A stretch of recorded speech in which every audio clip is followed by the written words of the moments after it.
everyone, this is Chris, and we have designed a variety of specialty inserts to complement the uniqueness of that creative top cover stitch on the Baby Lock Applaud. And one of them is the taping insert. It comes in two sizes, or we have two sizes available, the 8mm and the 5mm. So I'm going to show you the 8mm in action, but before we do that, we want to take a look at the stitch type I have set up. And I chose the triple cover stitch, and I made sure that my needles were in the correct position and all the other settings were set up following the information in that instruction and reference guide. Then I went to my quick reference threading guide to take a look at how my wipers were going to be positioned and the threading for that. I'm using a left wiper and the right wiper, and I have a decorative thread, a 12/8 in both of those positions. So before we can put that 8mm insert in position, we actually need to remove that standard insert. So when we look at the combination foot, you'll notice that the insert in this case has the 3 markings on it. To remove that, at the toe of the foot, you'll see on the right and the left side of that center guide, there are kind of 2 tabs that pop up. I'm going to grab those 2 tabs and just simply pull the insert forward, and now I have that standard insert. To position the 8mm insert in place, I want to actually load my tape or ribbon first. Now, when we look at this, you'll see there are 2 slots. One is closest to the front of the foot, one to the back.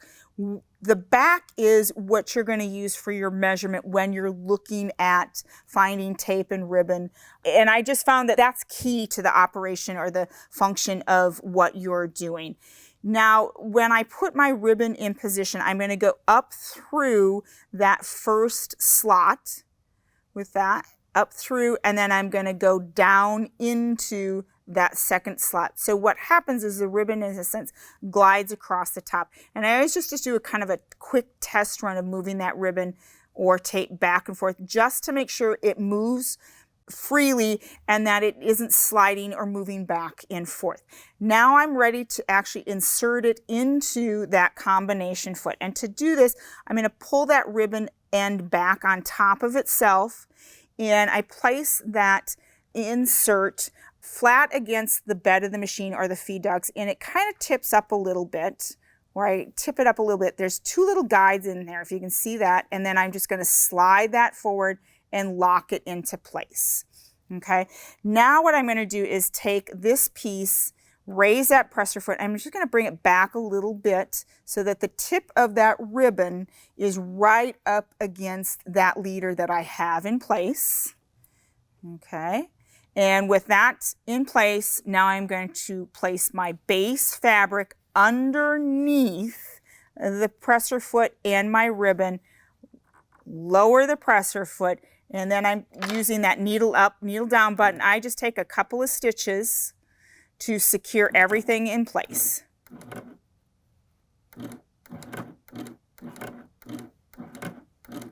Okay, now my ribbon's secure and I'm ready to start stitching. While I'm stitching, I am going to adjust that stitch length so we can kind of take a look at what it looks like at a setting of 4, what it looks like at a setting of 3.5. So this is where you're really testing everything to decide where you want that stitch length at for the project that you're working on. And is this the ribbon that I want to use or the tape that I want to use? And then we'll adjust it one more. And I usually go down to about 2.5 and then I stop. Now as I come to the end of my fabric, I'm going to stitch off. Okay, I'm grabbing that fabric and I'm going to simply trim right here. And I'm ready for my next row of stitching if I want to continue stitching using this ribbon. So here is my end results. This is my 4. I go to that 3.5, 3.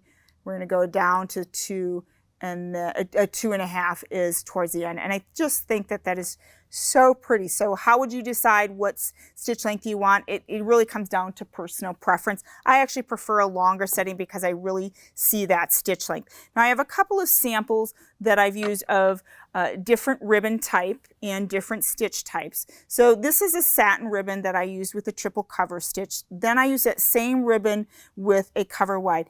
And this is probably, for me, this is not ideal because that ribbon kind of snuck out of there. So with this particular ribbon type, I would use that triple cover stitch. This is why we always test, because you might find you have to make a number of changes. Stitch length, thread type in the wipers, and then again, probably your ribbon or your tape type. In this case, this is actually an organdy ribbon, which is a little bit more fluid, and I was able to use that triple cover stitch, but I was also able to use that cover wide stitch. And part of that's because, again, that ribbon is a little more fluid. It's not as stiff. Then I took that same ribbon, and instead of using a cover stitch, I actually used the chain stitch down the middle, and you get a completely different look, which I think is very stunning. And then I did it again with the same satin ribbon, and then again that clear ribbon. But what I found with the satin ribbon is if I adjusted my chain loop retention to a lighter setting, so instead of being at a 3, I took that to a 1 or a 0, that made a big difference down here as compared to up here. And then lastly, let's take a look at that 5mm. Now you'll notice immediately with that 5mm insert, you're going to need to make an adjustment to your stitch selection. And this is going to be that narrow stitch either in the left position or in the right position.